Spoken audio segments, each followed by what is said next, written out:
வாழ்வோம். நிறைய என்கிட்ட ஒருவர் வந்து பேசிக்கிட்டு இருந்தார்.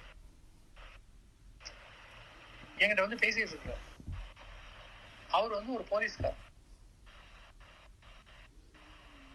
அவர் சைக்கிள்ல பாத்தீங்கன்னா கூடை ஒண்ணு வச்சிருப்பார். சைட்ல கூடை, அதுல வேண்டிய பொருள்கள் எல்லாம் வச்சிருக்காரு. அப்ப அந்த கூடை அதுல இருக்கு. என்கிட்ட பேசிட்டே இருந்த உடனே சொன்னார், சரி நான் கிளம்புறேன், ஏன் அதுக்குள்ள அவ்வளவு அவசரப்படுறீங்கன்னு. நீங்க வீட்டுல இருக்கீங்க, உங்க வீட்டுல சாப்பிடுவீங்க. இப்ப நான் வந்து இப்ப நேரம் கேண்டீன் போகணும். அங்க போய்தான் அந்த டைமுக்கு போனாதான் சாப்பிட போகணும். நான் சிரிச்சுட்டே சொன்னேன், சாப்பாடு தான் கொண்டு வந்திருக்கீங்களா, அப்புறம் என்ன கொண்டு வந்திருக்கா நானா, என் வீட்டுக்காரியா செய்து தருவா. சிரிச்சுட்டே சொன்னேன், என் வீட்டுக்காரி செய்து தருவாளா, கேண்டீன்ல தான் சாப்பிட்டுட்டு இருக்கேன். மதிய உணவுலாம் கேண்டீன்ல தான், நைட்டு தான் வீட்டுல போனா சாப்பிடுவேன். இப்ப நான் கேண்டீன் கரெக்டா போகணும், கூட்டம் இருக்காரு, முதவே சாப்பிட்டுருவேன். நீங்க சாப்பிடுங்க, கொண்டு வந்து சாப்பாடை சாப்பிடுங்களேன், ஏன் கேண்டீன்ல போய் சாப்பிடுறீங்கன்னு. என்ன திரும்ப திரும்ப அப்படி சொல்லுங்க, நான் எங்க கொண்டு வந்து என்கிட்ட எங்க இருக்கேன்னு. சைக்கிள் கூடையில வச்சிருக்கீங்களா, போய் பாருங்க. எங்க வீட்டு திண்ணையில என் கூட இருந்தவர் இறங்கி போய் சைக்கிள்ல போய் அந்த கூடையை திறந்து பாக்குறார். உள்ள வாழை இலையில சோறு வச்சு நல்லா சுட சுட வச்சு ஒரு பேப்பர்ல கட்டி அதுல, இது நான் கொண்டு வரலையே. எங்க உங்க கூடையில இருக்குது சாப்பாடு நேரம், நான் கொண்டு வரலன்னா. தம்பி சத்தியமா சொல்றேன் தம்பி, இது வாய்ப்பே இல்லை. ஏன்னா நான் காலையில 7 மணிக்கு வீட்டு விட்டு வந்தேன், எங்க வீட்லயும் கொடுக்கல, எந்த கடையிலும் வாங்கல.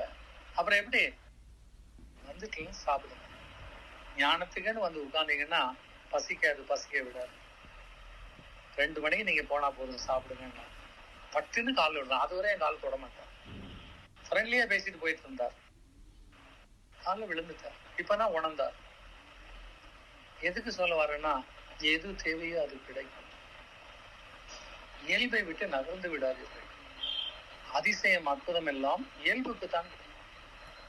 நீங்க அதிசயம் அற்புதத்தை நம்பி மந்திரம் தந்திரம், பேய் பிசாசு, மந்திரவாதி வாசல் பொண்டாட்டி கூட்டு போய் காத்து கிடக்குறது, அவனுக்கு கப்பம் கட்டுறது, உருப்படுறதுக்கா இதெல்லாம் இல்லையா, அதெல்லாம் அழிஞ்சு போகும். ஆனா ஞானத்துல இயல்பாக இருந்தீங்கன்னா இயற்கையே உங்களுக்கு கைகூடும். உங்களுக்கு வேண்டியதெல்லாம் இயற்கை செய்யும். நன்றாக ஞாபகம் வைத்துக் கொள்ளும். புரியுதா? எனவே நம்ம இந்த சாதாரண வாழ்க்கைக்கும் ஞான வாழ்க்கைக்கும் என்ன வித்தியாசம் கேட்டீங்கன்னா, உண்மையான வாழ்க்கையும் ஞான வாழ்க்கை. ஏன்னா உங்கள்கிட்ட இருக்கிறது 6 அறிவு. நீங்க 5 அறிவு, 4 அறிவு, 3 அறிவுல இல்ல. மனிதனாக பிறந்துட்டீங்க. அப்ப மனிதனாக பிறக்க வச்சதே எதுக்குன்னா வானத்துக்கு போறது. வானத்திலிருந்து மண்ணில் விழுந்து பல பாடுகள் பட்டு பல உருவங்கள் எடுத்து அவஸ்தைகள் பட்டு கர்மா நிறைஞ்சு இருக்கிற உங்களுக்கு கடன் தீர்ந்து செல்வதற்கு ஒரு வாய்ப்பு வழங்கப்பட்டதுதான் இந்த உடம்பு, மனித உடம்பு. அப்ப இந்த மனித உடம்புலதான் நம்ம மேல போக முடியும். அப்ப என்ன பண்ணா பதிவுகள் அற்று போக வேண்டும். அப்ப 6ல இருந்து 7க்கு போகணும். 7ஐ தாண்டினால்தான் அந்த 7க்கு செல்வதுதான் ஞானம்.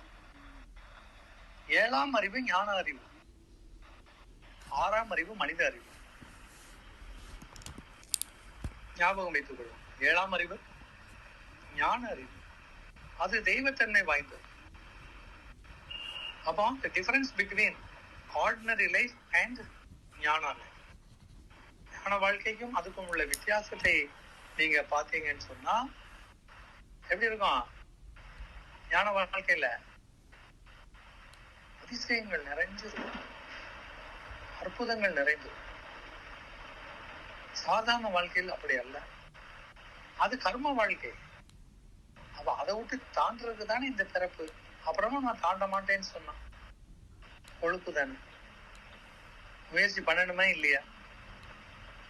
கொஞ்சம் யோசிங்க.